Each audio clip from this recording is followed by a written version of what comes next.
안녕하세요. 이창입니다. 오늘은 스티로폼에 대한 이야기입니다. 스티로폼을 싫어하시는 분들이 생각보다 많습니다. 실제로 스티로포비아라는 단어가 있을 정도입니다. 스티로포비아는 스티로폼을 보기만 해도 공포를 느끼거나 무력감을 느끼는 증상을 말합니다.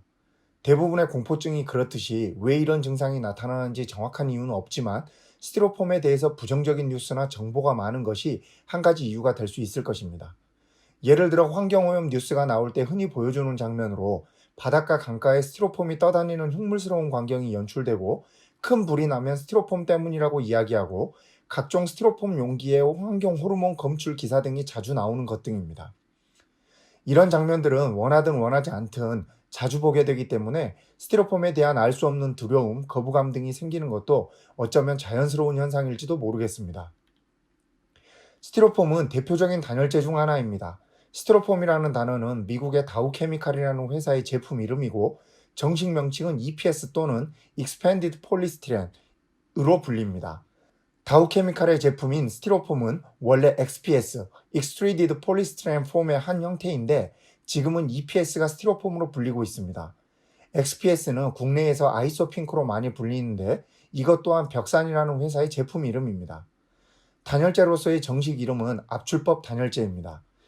XPS, EPS 모두 폴리스티렌을 부풀린 형태의 단열재인데 XPS는 기포 방울의 폐쇄형이고 EPS는 개방형인 것이 다릅니다. 단열재에 대한 자세한 설명은 단열재 심층 탐구편을 참고하시기 바랍니다. 단열재로 사용되는 EPS는 비드법 단열재라고 부릅니다. 이름에서 보이듯이 스티로폼은 폴리스티렌에 공기 방울을 넣어서 만들어집니다. EPS는 98%의 공기와 2%의 폴리스티렌으로 구성됩니다. 폴리스티렌은 플라스틱의 한 종류로 전자제품의 케이스, 컵, 접시, 음식 포장 등의 일회용 용기로 많이 사용되기 때문에 일상생활에서 가장 많이 접하는 유기화합물 중의 하나입니다. 그래서 현대인은 폴리스티렌을 접하지 않고는 생활이 거의 불가능합니다. 그럼에도 불구하고 폴리스티렌에 공기를 주입한 것에 불과한 EPS는 싫어하는 사람들이 많습니다. 건축 관련 일을 하다 보면 주택의 단열재로 사용되는 것에 대해서 거부감을 가지는 분들도 상당히 많이 봅니다. EPS를 싫어하는 분들이 많다 보니 EPS에 철판을 댄 건축자재인 샌드위치 판넬도 특별한 이유 없이 싫어하는 분들이 많습니다. 판넬은 창고나 공장을 짓는 데 사용하는 것이지 집을 짓는 데는 쓰면 안 된다고 주장하는 분들까지 있습니다. 이러한 주장은 EPS가 무엇인지 잘 모르는 일반인뿐만 아니라 건축을 전문으로 하는 분들 중에서도 어렵지 않게 볼 수 있습니다. 그런데 실상 국내에서 지어지는 거의 모든 집의 단열은 폴리스티렌 기반의 제품인 EPS 또는 XPS로 하고 있습니다. 아파트, 빌라, 단독주택 할 것 없이 거의 모든 건축물에 사용되고 있습니다. 주택뿐만 아니라 공장, 사무실, 창고 다 마찬가지입니다. 콘크리트에 스티로폼을 붙인 것이나 철판에 스티로폼을 붙인 것이나 구조적으로 별로 다를 것이 없는데도 콘크리트 집에 사는 것에 대해서는 별 거부감이 없는데 판넬집은 안 된다고 생각하는 것입니다.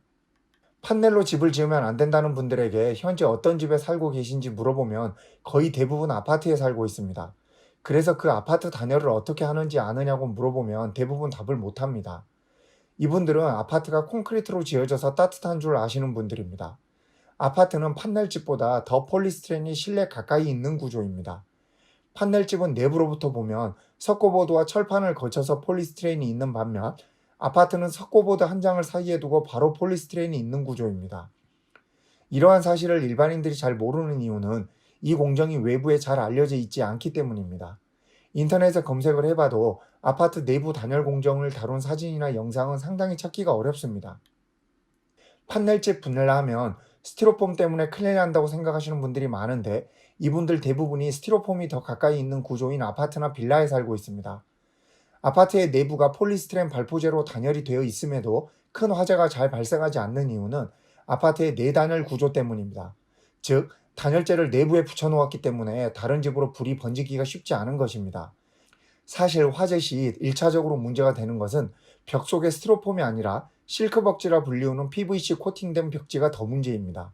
PVC는 폴리스티렌이나 마찬가지로 석유 화합물에 기반하는 일종의 플라스틱입니다.